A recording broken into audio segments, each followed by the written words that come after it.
Let's turn now to some more of your top stories of the day. One of them concerning this. So the trial is going to be beginning for the man charged with attempting to assassinate President Trump. We do have his mugshot there and then some of this body cam footage that we had. This happening last year in South Florida. Now, the court has blocked off 4 weeks for the trial of Ryan Ruth. Attorneys, though, are expecting that they'll need less time for this entire case. Let's talk about what we're going to be seeing this week. Joining me now is legal analyst Jeremy Rosenthal. Jeremy, good to see you. Good morning. How are you? I'm doing well. Thanks for asking. So today we are going to be seeing jury selection start. So let's just walk us through this entire process, right? What are some of the challenges that you expect to see, especially when trying to find a group of impartial people taking on such a high-profile case of the attempted assassination of who now is the president of the United States? Well, you want to have, if you're the government, you certainly want to eliminate people who are biased against you, and that would be people who probably have, I don't know, views that are on the radicalized side, similar to Mr. Ruth. Mr. Ruth is representing himself in this case, and that's going to present a lot of problems and challenges for him, particularly in jury selection. Jury selection is a very complicated thing to do, and it's a very nuanced part of trial. What you're doing as a lawyer when you're going through jury selection is you're trying to identify all the people that you can that are simply never going to be convinced. And that takes a long time to really develop and hone as a trial lawyer. It's an area where you have a lot of jury consultants in some instances, and in some higher profile cases where the parties have a bigger budget. It's a really difficult task to do. And I think if I've got a concern about a person representing themselves in picking a jury, is that they're not going to really understand a lot of the nuanced answers and layered answers that people are going to give. Everybody's going to tell you that they're going to be a fair juror, but it's the look on their face. It's how they wince at certain questions. It's how they get defensive or passive aggressive that really sort of is the challenge for the lawyers. And you would think that the prosecutors here, the government lawyers, are going to do a far better job of it than somebody who has never done that before. That could cut down on the time. That could be why the trial is going to be, they're anticipating starting the trial on Thursday with opening statements. But again, you're always looking in a jury selection situation. You're looking to eliminate the people who will never, ever vote for you.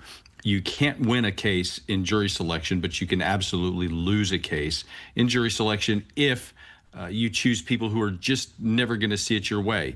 If you're a Dallas Cowboys fan, you're looking to eliminate all the Packers fans. If in this instance, the case is literally about Donald Trump, you're going to be talking about a lot of people's opinions of Mr. Trump, and you're going to be exercising some of your strikes based on those. I want to take us out to this live image and just let our viewers know that this is right outside of the courthouse there in Fort Pierce, Florida, where this is all going to take place. So we did see that back in July, the district judge that's overseeing this, they granted Ruth's request to represent himself, as you had just mentioned, but said that a court-appointed attorney had to remain for standby counsel. Can you talk to us a little bit about that entire process, and also why would it be allowed for someone to represent themselves in a case where, I mean, as you mentioned, this person has no legal background? Right. So under the Sixth Amendment to the U.S. Constitution, we have the absolute right to have the counsel of our choice. Now, what we have to sort of remember is a couple things.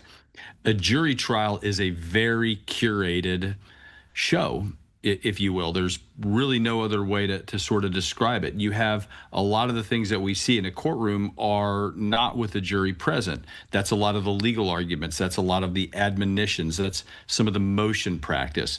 But when the jury is in the box, it's showtime and the cameras are on. And the jury, the rules are very, very specific that the jury's job is to evaluate a really limited set of facts and argument. And what that means is the judge has a really great amount of control over really who can argue what, who can say what. Certainly, you want to have people have their fair trial. Mr. Ruth gets a fair trial. The government gets a fair trial. But within that context, the judge can really control a lot of the goings on of that. When you have standby counsel, what that is you have a court-appointed lawyer or a team of lawyers who's there if you need them, and they're usually there sitting right there in the front row, and he can bend over and ask them certain questions and get their guidance. And in certain instances, he can ask for them to come and take over his defense. Or the judge could say, look, sir, your conduct has been unacceptable. You are ruining the rights of the government in this case to have a fair trial. So you're waiving your own right to represent yourself, and I'm going to have these lawyers step in for you. It is probably the best way to describe it as a lawyer to be standby counsel is you're basically the backup pilot. And your job is to grab the controls of the airplane after it's already hit the mountain and try to pull up. So normally things are sort of crashed and burned by that point. But that's the concept of standby counsel. And I'm wondering, Jeremy, just going off of that point that Ruth is going to represent himself, do you remember a time maybe or a major case like this in which the defendant was representing themselves and they won? It's very difficult to do. It happens at lower courts. I can tell you that. I'm aware of certain instances in our jurisdiction where that's happened. Ted Bundy represented himself. The more prepared the government is, simply the harder it is. And you've got to remember a couple things.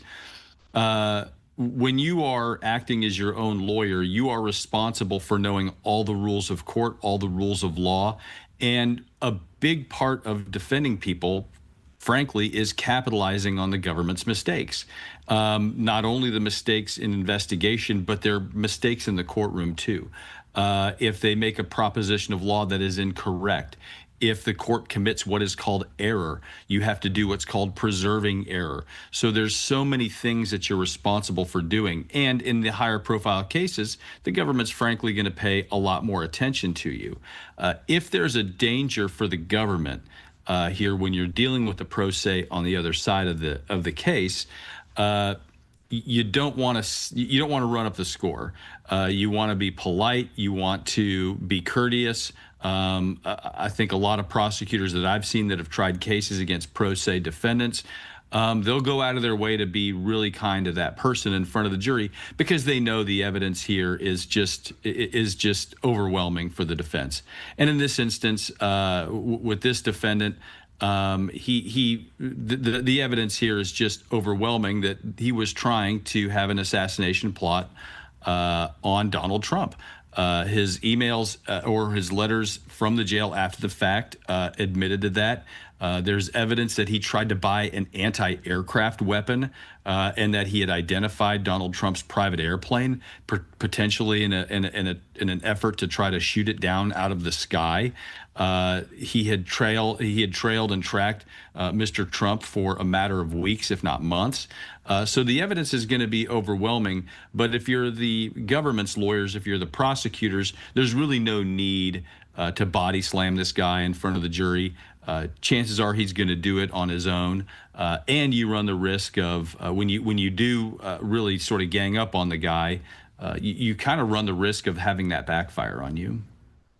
Jeremy Rosenthal, legal analyst. We do appreciate your time here at LiveNOW from Fox. Today is only day one of this trial, so we will be checking in to see how it all plays out going forward. Thank you. Have a great morning.